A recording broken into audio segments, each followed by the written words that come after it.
প্রথমে আমরা হেডফোনের পিনটা এই যে দেখেন মাইকের মতো কি আছে,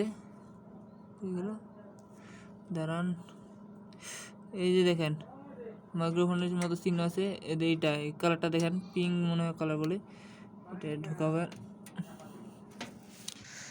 এবার পিসিতে সেটিং করব আমরা। পিসিতে হচ্ছে যে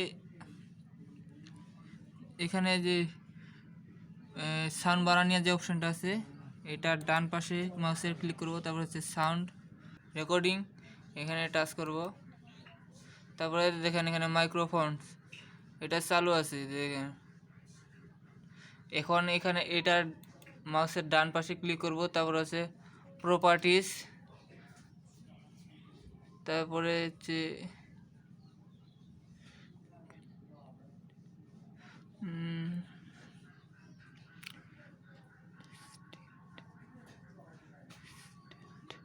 তারপর হচ্ছে এখানে হচ্ছে লেভেলের এখানে যে আমি এটা কিছুক্ষণ আগে আপনাদের এরকম থাকবে নিচে, এখানে যেগুলো থাকবে এ থেকে সম্পূর্ণ ঠেকাই দিবেন আর কি, একবারে ফুল উপরেটা ঠেকাই দিবেন, সব কিছু ওকে দিবেন।